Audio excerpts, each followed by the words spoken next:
PMDQ TV.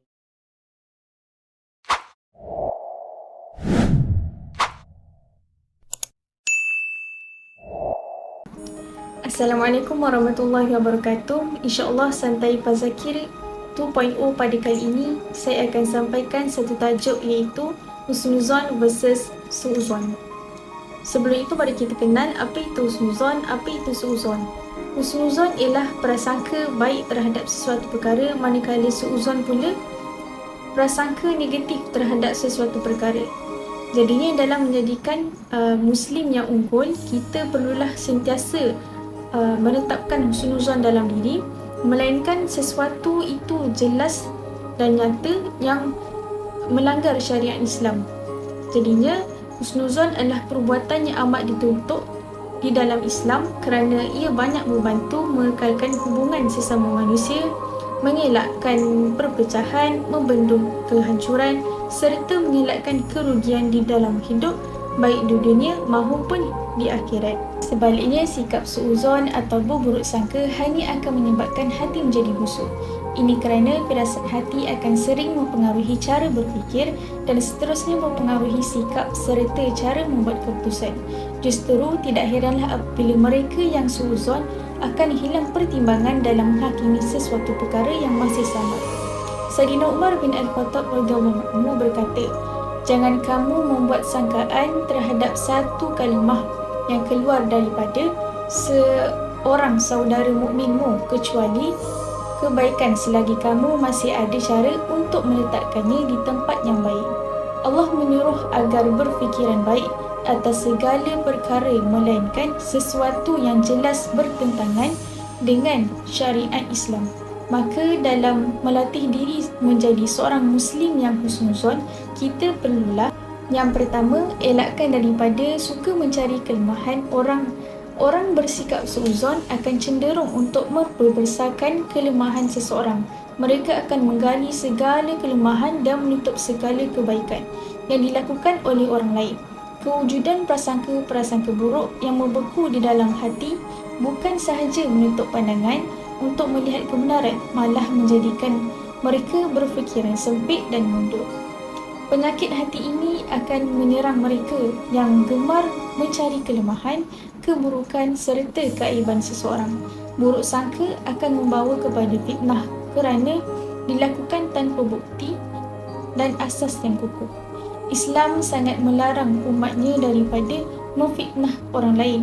Firman Allah Subhanahu Wa Taala dalam surah Al-Isra ayat 36 yang bermaksud, "Dan janganlah engkau mengikut apa yang engkau tidak mempunyai pengetahuan mengenainya. Sesungguhnya pendengaran dan penglihatan serta hati semua anggota-anggota itu tetap ditanya di akhirat tentang apa yang dilakukan." Yang kedua, elakkan beranggapan negatif terhadap perkara yang samar. Kita perlu mengelakkan diri dari menelan mentah-mentah berita yang diterima. Selidiki dahulu kebenarannya sebelum menyebarkan kepada orang lain. Jangan bersikap suuzon dengan membuat tafsiran-tafsiran negatif terhadap sesuatu perkara yang belum tentu jelas kebenarannya. Sebaliknya, jika mahu memutuskan sesuatu, teliti dan fahami kebenarannya dahulu.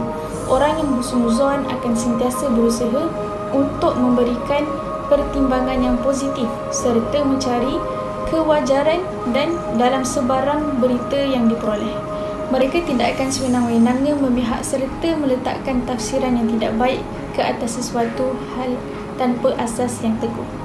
Allah berfirman dalam surah Al-Hujurat ayat 6 yang bermaksud, "Wahai orang-orang yang beriman, jika datang kepadamu seorang fasik membawa sesuatu berita, maka selidiklah kebenarannya supaya kamu tidak menimpakan sesuatu kaum dengan perkara tidak diingini dengan sebab kejahilan kamu mengenainya sehingga menjadikan kamu menyesali apa yang kamu telah lakukan."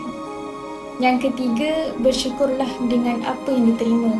Orang yang husnuzon akan sering menghargai apa yang telah dikurniakan oleh Allah. Mereka akan sentiasa mengetepikan perasaan cemburu dan sebaliknya mengumpul kekuatan untuk menghadapi situasi sukar dengan mendekatkan diri kepadanya. Tanamkan perasaan syukur atas segala nikmat dan anugerah yang telah diberikan olehnya.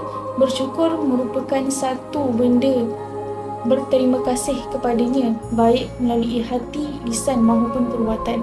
Sekiranya kita bersyukur atas segala nikmat yang terima, nescaya Dia akan melipat gandakan kurniaan sama ada dalam sedar maupun tidak.